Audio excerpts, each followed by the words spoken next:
TGTV వార్తా కథనాలపై విశ్లేషణ కార్యక్రమం మార్నింగ్ న్యూస్ కు స్వాగతం. నేను మీ జర్నలిస్ట్ సత్య. ముందుగా రాష్ట్రంలో జరిగిన రాజకీయ పరిణామాలను కనుక పరిశీలించినట్లయితే తెలంగాణలో ప్రజాస్వామ్యం కూని అవుతోందా అంటే మరి ఇక్కడ మేధావుల నుంచి అదేవిధంగా విశ్లేషకుల నుంచి అవుననే సమాధానం వినిపిస్తుంది. ఒకవైపు చేతిలో రాజ్యాంగం పట్టుకొని రాజ్యాంగ పరిరక్షణ కోసం మరి ఇక్కడ నేను పాటు పడుతున్నా అని చెప్పి కాంగ్రెస్ అగ్రనాయకుడు రాహుల్ గాంధీ ఒకవైపు చెప్తా ఉండగా వాళ్ళ సొంత పార్టీకి సంబంధించిన ప్రభుత్వమే ఈరోజు రాజ్యాంగాన్ని తుంగలో దొక్కి ఒకవైపు బీఆర్ఎస్ కు సంబంధించిన 10 మంది ఎమ్మెల్యేలను మరి ఇక్కడ కాంగ్రెస్ పార్టీలో చేర్చుకుని ఫిరాయింపులను ప్రోత్సహించి మరి వాళ్ళ మీద ఫిర్యాదు చేసినా ఇప్పటి వరకు ఎలాంటి నిర్ణయం తీసుకోకపోగా దాని మీద మరి కోర్టు మొట్టికాయలు వేసి 4 రోజుల్లోపు 4 వారాల్లోపు దాని మీద మరి ఖచ్చితంగా చర్యలు తీసుకోవాలి, లేదంటే సుమోటంగా మేమే మరి దాన్ని స్వీకరించి చర్యలు చేపడతామని చెప్పి ఒకవైపు చెప్తూ ఉండగానే మరోవైపు ఏదైతే ప్రధాన ప్రతిపక్షం సూచించిన వ్యక్తికి ప్రధాన ప్రతిపక్షం సంబంధించిన ఎమ్మెల్యేకి ఇవ్వాల్సిన పిఎస్సి కమిటీ చైర్మన్ ను మరి ఇక్కడ ఫిరాయింపులో ఏదైతే బీఆర్ఎస్ నుంచి ఫిరాయించిందో ఆ ఫిరాయింపు ఎమ్మెల్యేకి ఇవ్వడం ఇక్కడ ఏదైతే తెలంగాణలోని మరి రాజకీయ పక్షాలన్నింటినీ కూడా విస్మయానికి గురి చేసింది. తెలంగాణ ప్రజలందరూ కూడా విస్మయానికి గురైండు. ఇంత ఏదైతే కేంద్రంలో అక్కడ పిఎస్సి కమిటీ చైర్మన్ గా కాంగ్రెస్ సంబంధించిన మరి కేసీ వేణుగోపాల్కి ఇచ్చిండు, ఇక్కడ మాత్రం ఫిరాయింపుదారునికి ఇచ్చి మరి ప్రధాన ప్రతిపక్షానికి ఇవ్వాల్సిన పిఎస్సి కమిటీ చైర్మన్ ను ఈ రకంగా ఇవ్వడాన్ని మరి తీవ్రంగా తప్పుపడతా ఉన్నారు. మరోవైపు ప్రజాస్వామ్యాన్ని అడ్డంగా కూని చేస్తా ఉన్నాడు రేవంత్ రెడ్డి అని చెప్పి కూడా ఆరోపణలు వెలువడుతున్న పరిస్థితిని మనం ఇక్కడ గమనించవచ్చు. ఏదైతే మరి ఇక్కడ రాష్ట్రంలో పిఎస్సి కమిటీ చైర్మన్ అనేది మరి ప్రధానమైన అది పదవిగా మనం భావించవచ్చు. ఎందుకంటే ప్రతిపక్షాలకు ఇస్తారు. ప్రభుత్వం ఖర్చు చేసే ప్రతి పద్దు మీద మరి దానికి లెక్కలు చెప్పాల్సి ఉంటుంది, దాని మీద సమీక్ష చేయాల్సి ఉంటుంది. పిఎస్సి అనేది మరి ఆ ప్రజా పద్దుల కమిటీ చైర్మన్ గా ప్రతిపక్ష నేతకు ఇవ్వడం ఆనవాయితీ. మరి కనీసం 13 మంది ఎమ్మెల్యేల మద్దతు ఉన్నట్టయితే అది ప్రతిపక్ష నేతకు ప్రతిపక్షానికి సంబంధించిన ఎమ్మెల్యేకి ఇవ్వాలి. మరి ఫిరాయింపుదారులు కనీసం 13 మంది ఉన్నా కూడా ఇచ్చిన మరి దాని మీద సమర్థించుకునే అవకాశం ఉంటుంది, కానీ కేవలం 10 మందే ఉన్నారు అందులో. అది కూడా హైకోర్టు తీర్పు వెలువడి మరి వాళ్ళ మీద వేటు వేస్తారని చెప్పి ఒకవైపు ఇక్కడ మరి తెలంగాణ ప్రజలందరూ వేచి చూస్తా ఉన్నారు. అదేవిధంగా నిన్నటి కోర్టు తీర్పు కోసం అందరూ ఎదురు చూస్తున్న వేళ ప్రభుత్వం మాత్రం కోర్టు తీర్పులో లెక్క చేయం మేము అన్న విధంగా నిన్నటి రోజున ప్రజాపద్దుల కమిటీ చైర్మన్ గా మరి ఇక్కడ ఫిరాయింపు ఎమ్మెల్యేలను నియమించడం ప్రజాస్వామ్యాన్ని కూని చేయడమే అని చెప్పి మరి ఇక్కడ ప్రజాస్వామ్యవాదులందరూ కూడా చెప్తున్న పరిస్థితి మనం గమనించవచ్చు. నమస్తే తెలంగాణ విషయానికి వస్తే, మీరు తేల్స్తారా మేమే తేల్చాలా? ఫిరాయింపు ఎమ్మెల్యేల అనర్హతపై హైకోర్టు పిటిషన్లు వెంటనే స్పీకర్ ముందుంచాలి, వాటిపై విచారణ షెడ్యూల్ రూపొందించాలి, వివరాల నివేదికను రిజిస్ట్రార్కు నివేదించాలి, లేదంటే మేమే సుమోటగా విచారణ జరిపి తీరుస్తాం. సభ గడువు ముగిసేదాకా స్పీకర్ మౌనంగా ఉంటే ఆ 5 ఏళ్లు కోర్టులు చేతులు కట్టుకుని కూర్చోలేవు. ఎమ్మెల్యేల ఫిరాయింపు కేసులో హైకోర్టు కీలక తీర్పు. అసెంబ్లీ సెక్రటరీకి ఆదేశాలు జారీ చేసిన ధర్మాసనం. బీఆర్ఎస్ నేతలు కౌశిక్ వివేకానంద పిటిషన్లపై తీర్పు అని చెప్పి మరి ఇక్కడ మీరు తేల్స్తారా లేదంటే మమ్మల్ని తేల్చమంటారా అని చెప్పి 4 వారాల గడువు ఇచ్చింది. ఏదైతే స్పీకర్ కు విశేష అధికారాలు ఉన్నాయని చెప్పి మరి 5 సంవత్సరాల పాటు కూడా వాటిని నాణ్యత ధోరణి ఉంటే మరి కోర్టులు చూస్తూ ఊరుకోలేవు అని చెప్పి కూడా శుద్ధిమెత్తగా హెచ్చరించిన పరిస్థితిని మనం ఇక్కడ ప్రధానంగా గమనించవచ్చు. దీనికి సంబంధించి ఏదైతే బీఆర్ఎస్ నుంచి 10 మంది ఎమ్మెల్యేలు మరి ఇక్కడ ఫిరాయించిన అందులో మొదటగా వెళ్ళిన దానం నాగేందర్, కడియం శ్రీహరి, తెల్లం వెంకట్రావుల మీద ఇక్కడ పాడి కౌశిక్ రెడ్డి అదేవిధంగా మరి వివేకానంద పిటిషన్ వేసి వాళ్ళ మీద అనర్హత వేటు వేయాలి అని చెప్పి స్పీకర్ తాత్సారం చేస్తామని చెప్పిన నేపథ్యంలో మరి ఇక్కడ నిన్నటి రోజున తీర్పును వెలువరించింది ఇక్కడ హైకోర్టు. మన తీర్పు వివరాలను కనుక ఒకసారి చూసినట్టయితే కీలక అంశాలను ఫిరాయింపు పిటిషన్ పై ఫైళ్లను అసెంబ్లీ కార్యదర్శి తక్షణం స్పీకర్ ముందుంచాలి. ఎప్పుడు విచారిస్తారన్న షెడ్యూల్ 4 వారాల్లో నిర్ణయించాలి. ఆ షెడ్యూల్ ను హైకోర్టు రిజిస్ట్రీకి తెలియజేయాలి, లేకపోతే కోర్టు సుమోటగా విచారణ చేపట్టే ఆదేశాలు ఇస్తుంది. మణిపూర్ కేసులో సుప్రీంకోర్టు తీర్పే మాకు ప్రామాణికం అని చెప్పి మరి ఖచ్చితంగా 4 వారాల్లోపు దీని మీద ఒక షెడ్యూల్ రిలీజ్ చేయాలి. అసెంబ్లీ కార్యదర్శి తక్షణమే మరి అది స్పీకర్ టేబుల్ ముందు ఉంచి దానికి సంబంధించిన షెడ్యూల్ ను కోర్టు రిజిస్ట్రీకి తెలియజేయాలి, లేదంటే సుమోటోగా మేమే మరి దాన్ని స్వీకరించి ఖచ్చితంగా అనర్హత వేటేదో మేమే ఇస్తాం, విచారణ మేమే చేస్తాం అని చెప్పి కూడా మరి ఇక్కడ ఇది ఖచ్చితంగా కాంగ్రెస్ ప్రభుత్వానికి చెంపపెట్టుగా ఒకవైపు ఉంటే మరి ఏదైతే ప్రజాస్వామ్యం మీద ఏమాత్రం గౌరవం లేని కాంగ్రెస్ ప్రభుత్వం రేవంత్ రెడ్డి ప్రభుత్వం ఈ రోజు ఫిరాయింపు ఎమ్మెల్యేలకు ఒకవైపు వేటు పడుతుందనంటే అదే ఫిరాయింపు ఎమ్మెల్యేకు ఇక్కడ పిఎస్సి చైర్మన్ పదవి ఇచ్చిండు. ఏదైతే అరికపూడి గాంధీ మరి శేర్లింగంపల్లి ఎమ్మెల్యే అరికపూడి గాంధీ ఏదైతే బీఆర్ఎస్ నుంచి కాంగ్రెస్ లోకి ఫిరాయించిండో ఆయనకు పిఎస్సి చైర్మన్ పదవి ఇచ్చిండు. పిఎస్సి చైర్మన్ అనేది ఏదైతే ప్రతిపక్ష నేత ఎవరికైతే సూచిస్తారో వాళ్ళకి ఇవాళ ఖచ్చితంగా ప్రధాన ప్రతిపక్షానికి సంబంధించిన ఎమ్మెల్యేకు పిఎస్సి చైర్మన్ ఇస్తారు. అలాంటిది మరి ఇక్కడ అరికపూడి గాంధీకి ఇచ్చి ఇక్కడ ప్రజాస్వామ్యాన్ని కూనీ చేసింది రేవంత్ రెడ్డి ప్రభుత్వం. పూర్తిగా రాజ్యాంగాన్ని తుంగలో దొక్కింది. మరోవైపు వీళ్ళ మరి జాతీయ నేత రాజ్యాంగాన్ని చేతిలో పట్టుకొని తిరుగుతాడు, వీళ్ళేమో రాజ్యాంగాన్ని కూనీ చేస్తున్న పరిస్థితిని మనం ఇక్కడ ప్రధానంగా గమనించవచ్చు. ప్రధాన ప్రతిపక్షంగా బీఆర్ఎస్ నామినేట్ చేయకపోయిన అరికపూడి గాంధీ నియామకం. చరిత్రలో తొలిసారి అధికార పార్టీ వ్యక్తికి పిఎస్సి చైర్మన్ పదవి. ప్రజాపత్రుల కమిటీ పిఎస్సి చైర్మన్ పదవిని బీఆర్ఎస్ నుంచి కాంగ్రెస్ లోకి ఫిరాయించిన షేర్లింగంపల్లి ఎమ్మెల్యే అరికపూడి గాంధీకి కట్టబెట్టడం తీవ్ర వివాదాస్పదమైంది. అసెంబ్లీ సాక్షిగా కాంగ్రెస్ పార్టీ ప్రజాస్వామ్యాన్ని కూలీ చేస్తున్నదని గతంలో ఎన్నడూ లేని విధంగా సభా సాంప్రదాయాలు, సభా మర్యాదలు, సభా నియమావళిని పట్టించుకోకుండా అరికపూడి గాంధీ బీఎస్సీ చైర్మన్ గా నియమించిన ప్రధాన ప్రతిపక్షం బీఆర్ఎస్ ఆరోపిస్తున్నది.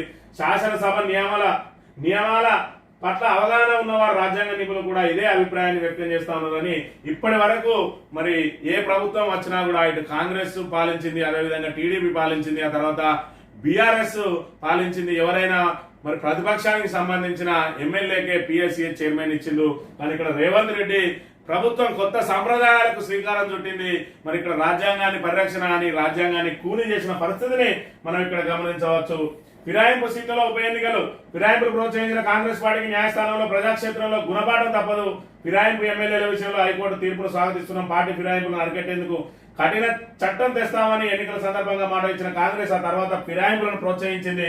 ఒక పార్టీలో గెలిచి మరో పార్టీలోకి వెళ్లడం అంటే నమ్మి ఓటేసి గెలిపించిన ప్రజలు మోసం చేయడమే. పార్టీ ఫిరాయింపుల విషయంలో ఫిర్యాదు అందిన 3 నెలల్లోగా నిర్ణయం తీసుకోవాలని గతంలో సుప్రీంకోర్టు తీర్పు ఇచ్చింది. అయినప్పటికీ స్పీకర్ లెక్క చేయకపోవడం దురదృష్టకరం అని చెప్పి ఇక్కడ కేటీఆర్ వ్యాఖ్యానించిన అంశాన్ని మనం గమనించవచ్చు. అదేవిధంగా హైకోర్టు తీర్పును స్వాగతిస్తున్నామని చెప్పి కూడా హరీష్ రావు స్పందించిన అంశాన్ని కూడా మనం ఇక్కడ గమనించవచ్చు. పార్టీ మారిన ఎమ్మెల్యేల లిస్టు కనుక ఒకసారి గమనించినట్టయితే కడియం శ్రీహరి, స్టేషన్ గన్పూర్, అదేవిధంగా భద్రాచలం నుంచి తెల్లం వెంకటరావు, ఖైరతాబాద్ దానం నాగేందర్, షేర్లింగంపల్లి అరికపూడి గాంధీ, అదేవిధంగా బాన్సువాడ పోచారం శ్రీనివాసరెడ్డి, పటాన్ చెరువు గూడెం మైపాల్ రెడ్డి, గద్వాల బల్ల కృష్ణమోహన్ రెడ్డి, రాజేంద్ర నగర్ ప్రకాష్ గౌడ్, చేవెళ్ల కాళ యాదయ్య, అదేవిధంగా జగిత్యాల నుంచి డాక్టర్ సంజయ్.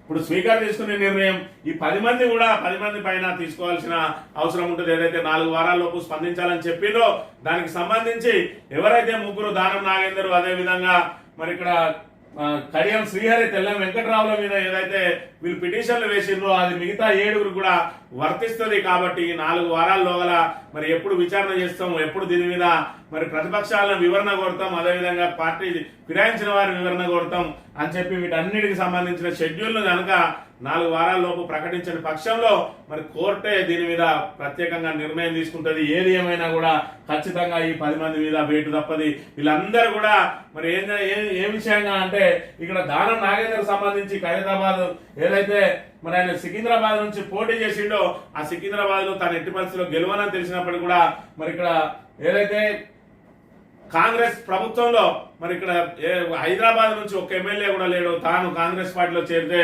తనకు మంత్రి పదవి ఖాయమని చెప్పి నమ్మి మరి అదేవిధంగా పార్టీ కోసం తాను త్యాగం చేస్తానని చెప్పి సికింద్రాబాద్ ఎంపీగా పోటీ చేసిండు. గెలవనని తెలిసినప్పటికీ ఆ తర్వాత తనకు మంత్రి పదవి వస్తానన్నారు. ఇప్పుడు ఉన్న పదవి ఊసిపోయే ప్రమాదం ఉన్నది. మరోవైపు కడియం శ్రీహరికి మరి మంత్రి పదవితో పాటు తన బిడ్డకు ఎంపీ సీట్ అని అన్నారు. వాళ్ళు తన బిడ్డకు ఎంపీ సీట్ ఇచ్చారు. ఆమె ఎంపీగా విజయం సాధించింది. ఆయనకు మాత్రం మంత్రి పదవి, అదేవిధంగా పోచారం శ్రీనివాసరెడ్డికి మంత్రి పదవి ఇస్తామని చెప్పి ఆశ చూపిండ్రు.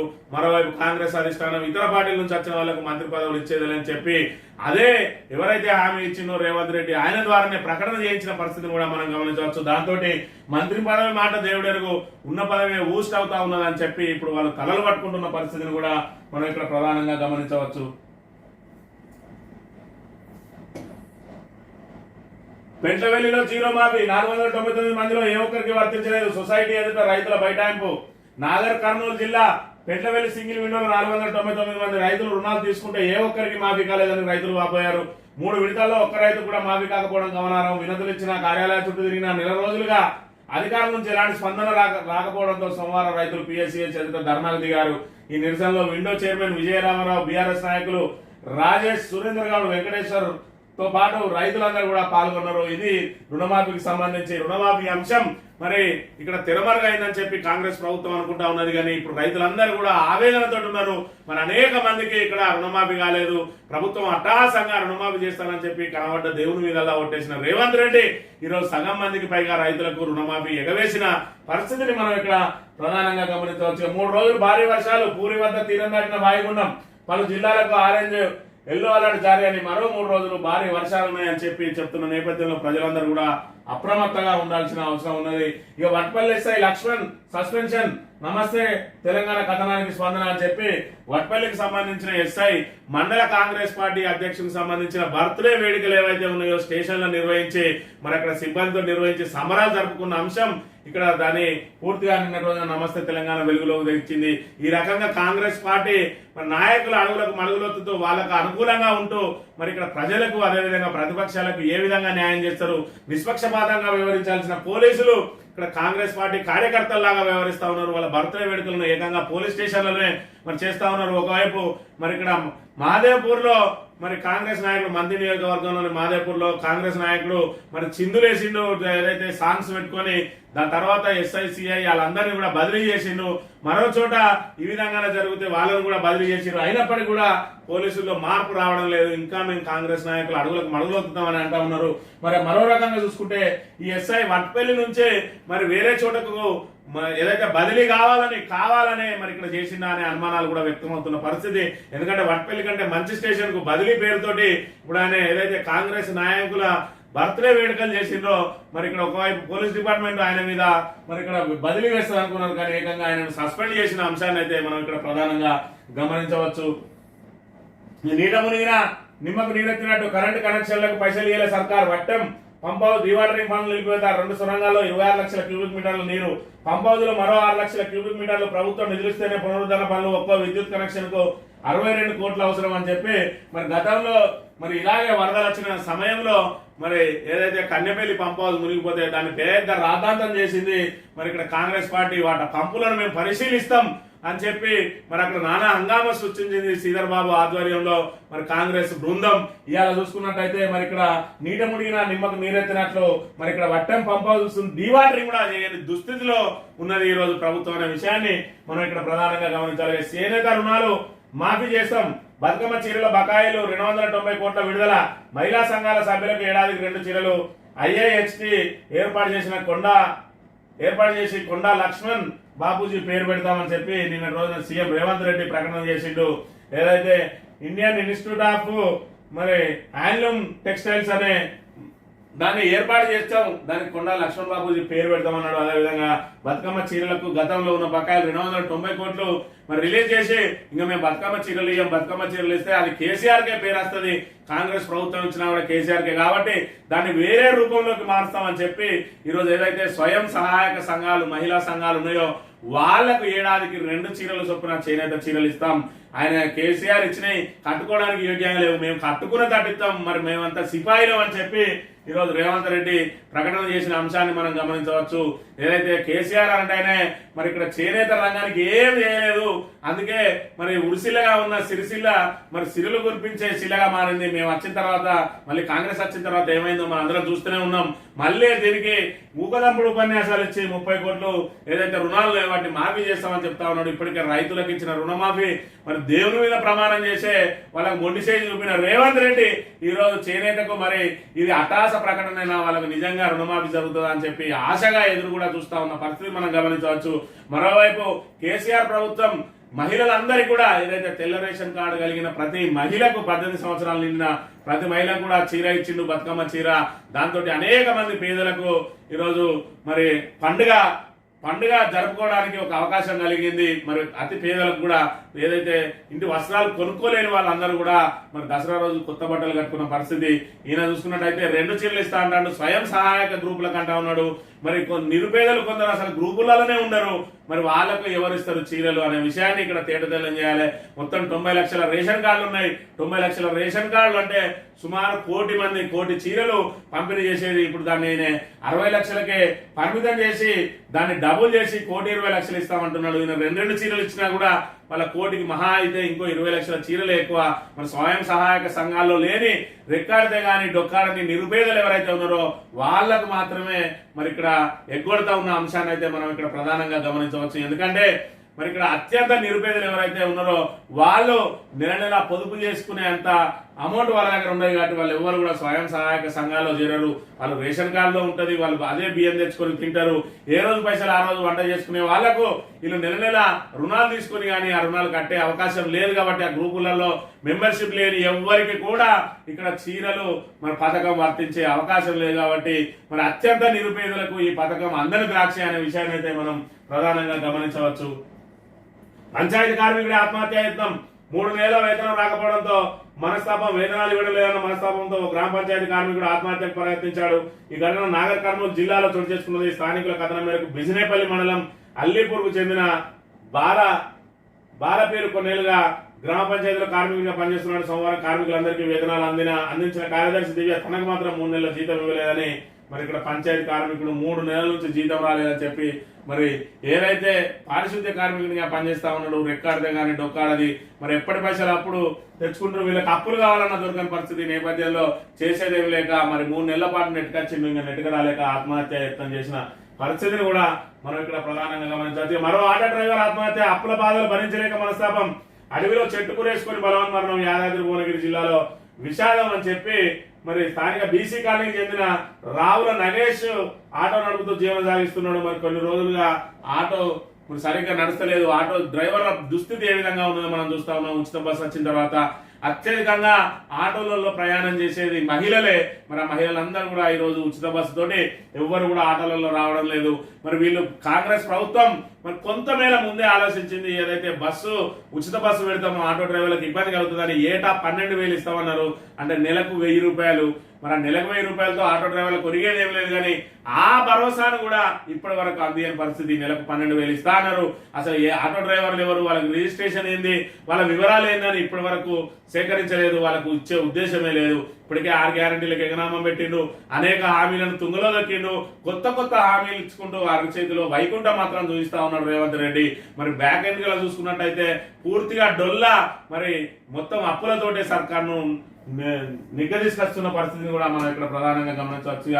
తెలంగాణ దినపత్రిక విషయానికి వస్తే ఆకేరు ఆక్రోశం, సర్కార్ నిర్లక్ష్యం, రాకాశ్ తండా కన్నీటి కథ అని చెప్పి ఆకేరు ఆది ఉప్పమణంతో ఇక్కడ పూర్తి స్థాయిలో ఖమ్మం జిల్లా పాలేరు నియోజకవర్గం తిరుమలాయపాలెం మండలంలో జనజీవన స్రవంతికి దూరంగా విసిరేసినట్లుగా ప్రకృతి దగ్గరికి తీసుకొని చేరదీసినట్టుగా ఉండే ఓ చిన్న తండ పేరు రాకాశి తండ.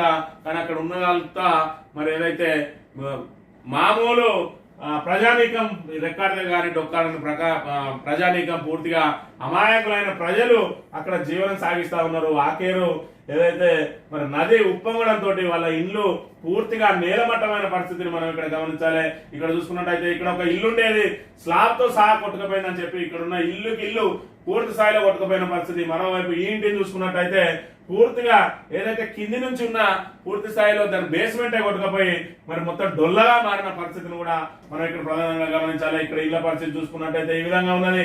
ఇంట్లో ఉన్న వస్తువులు కూడా ఈ విధంగా చిందరవిందరైనాయి. ఆకేరు ఏదైతే ఆక్రోశంతో రాకాశ్ తండా మరి కన్నీటి గాథకు సంబంధించి ప్రత్యేక వార్తలు ప్రచురించింది. దీనికి సంబంధించి మరి భరోసా ఇస్తామని చెప్తున్నారే గాని వాళ్లకు అండదండలు అందించి సర్కారు పూర్తి స్థాయిలో వాళ్లకు భరోసా నింపిన అవకాశం అయితే లేదనే విషయాన్ని అయితే గమనించాలి. ఈ హైకోర్టుకు సంబంధించిన వార్త పిఎస్సి వార్తలు ప్రధానంగా ప్రచురించింది తెలంగాణ దినపత్రిక. రాజ్యాంగాన్ని కాలరాస్తుంది, సంప్రదాయాలు మండగలుపుతుంది, ప్రజాస్వామ్యాన్ని కాంగ్రెస్ అపహాస్యం చేస్తుంది, పిఎస్సీ చైర్మన్ పదవిపై కేటీఆర్ అని చెప్పి రాజ్యాంగాన్ని చేతిలో పట్టుకొని తిరుగుతా ఉన్నాడు రాహుల్ గాంధీ. మరోవైపు ఆయన సొంత పార్టీకి సంబంధించిన ప్రభుత్వం ఇక్కడ రాజ్యాంగాన్ని కాలరాస్తుంది. ఎన్నికల ముందు ఎంపీ ఎన్నికల ముందు చెప్పిండు రాహుల్ గాంధీ మరి ఖచ్చితంగా ఫిరాయింపుదారులు ఎవరైతే ఉన్నారో వాళ్ళ పార్టీలో ఇతర పార్టీలో చేరిన రోజే ఆయన పదవి ఇవ్వాలన్నాడు.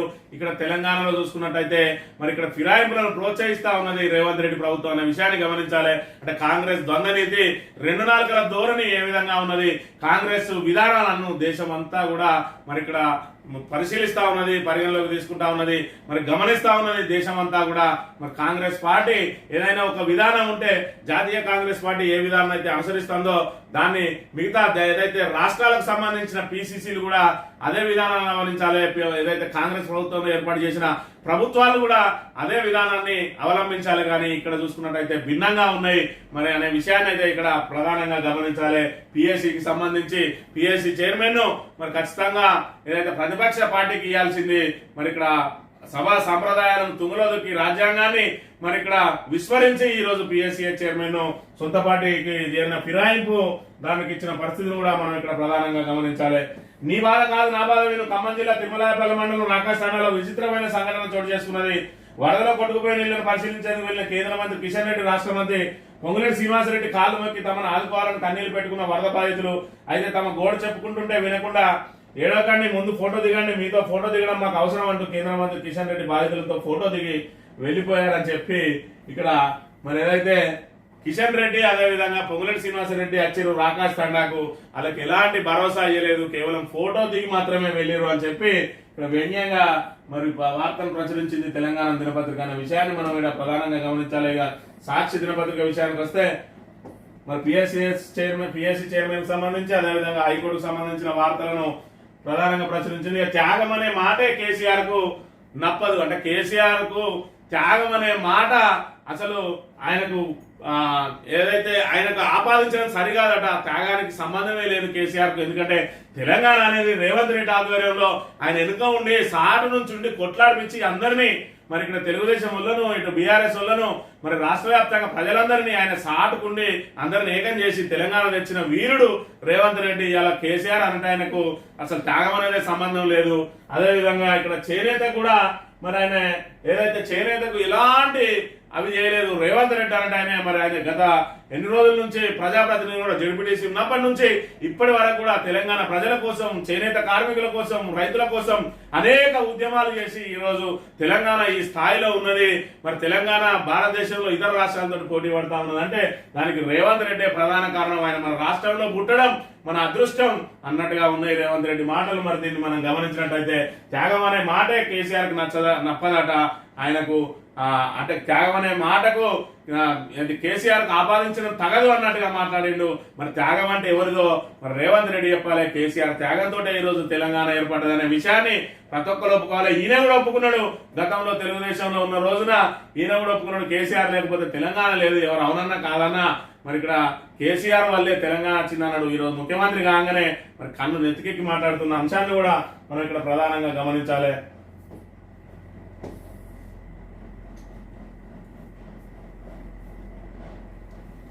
ఆంధ్రజ్యోతి విషయానికి వస్తే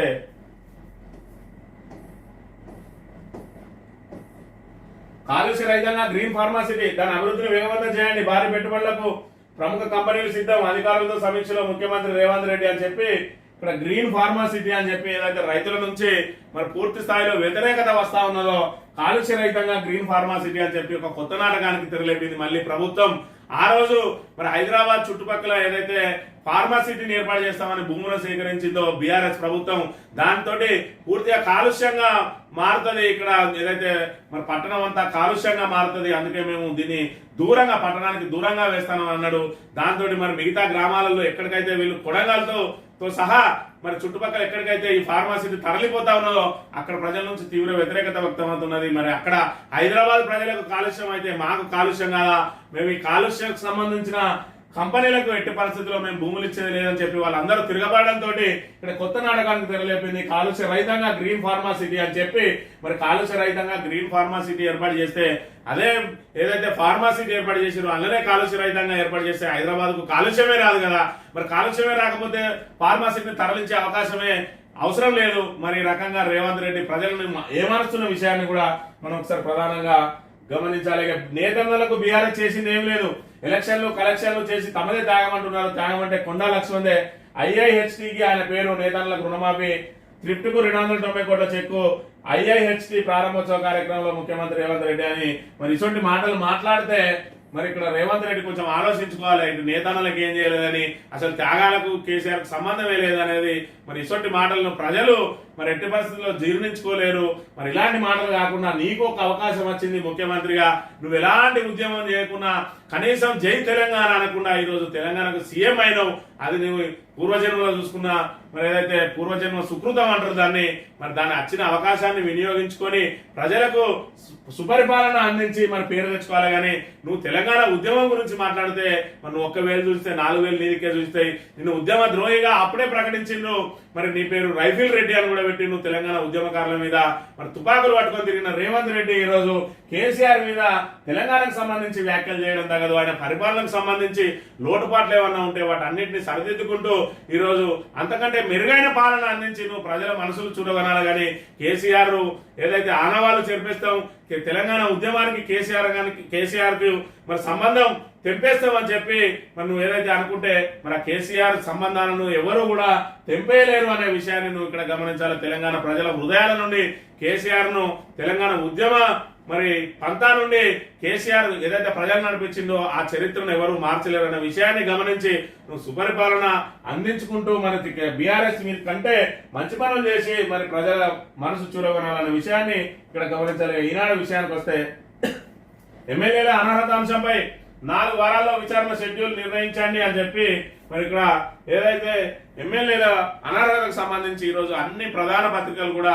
ప్రధానంగా వార్తలు ప్రచురించిన అంశాన్ని మనం ఇక్కడ గమనించవచ్చు. ఏది చూసుకున్నా కూడా దానికి సంబంధించిన అంశాలే ఉన్నాయి. ఇవే 4 అంశాలు ప్రధానంగా. ఒకటేమో మరి ఇక్కడ ఏదైతే ఎమ్మెల్యేల అనర్హతకు సంబంధించి, రెండోది పిఎస్సి చైర్మన్ కు సంబంధించి, మూడోది నేతన్నలకు సంబంధించి ప్రధాన వార్తలుగా మరి అన్ని పత్రికలు కూడా ప్రచురించిన అంశాన్ని మనం ఇక్కడ ప్రధానంగా గమనించవచ్చు. ఏది ఏమైనా కూడా మరి ఇక్కడ కాంగ్రెస్ ప్రభుత్వానికి చెంపపెట్టలాగా ఉన్నది. జాతీయ కాంగ్రెస్ విధానాలకు వ్యతిరేకంగా ఉన్నాయి ఇక్కడ మరి రాష్ట్ర కాంగ్రెస్ విధానాలు. ఈ రకంగా చూసుకున్నట్టయితే రాహుల్ గాంధీ ప్రతిష్ట కూడా మసకబడతా ఉన్నది. ఒకవైపు రాజ్యాంగం చేతబట్టుకుని రాజ్యాంగాన్ని పరిరక్షించండి అంటారు. మరి ఇక్కడ రాజ్యాంగాన్ని పరిరక్షించే బాధ్యత రాహుల్ గాంధీకి లేదా అని చెప్పి ఇప్పుడు ప్రశ్నలు ఉత్పన్నం అవుతా ఉన్నాయి. పిఎస్సి చైర్మన్ అనేది ప్రతిపక్షాలకు సంబంధించిన ఎమ్మెల్యేకి ఇచ్చే పదవిని ఫిరాయింపు ఎమ్మెల్యేకి ఇచ్చి ఈ రోజు కాంగ్రెస్ మరి ప్రజాస్వామ్యాన్ని అడ్డంగా కూని చేసింది. దీని మీద ప్రజలందరిలో కూడా కాంగ్రెస్ చులకనయ్యే అవకాశం ఉన్నది. మరి రకంగా రేవంత్ రెడ్డి ఒంటెత్తు పొక్కడంతో కాంగ్రెస్ ప్రతిష్ట కూడా మసకబడతా ఉన్నది. తద్వారా రాహుల్ గాంధీ ప్రతిష్ట కూడా మసకబడుతున్నది అనే విషయాన్ని గమనించాలని కోరుతూ ఇది ఈ రోజు మార్నింగ్ న్యూస్. తిరిగి రేపు కలుద్దాం. Thank you very much.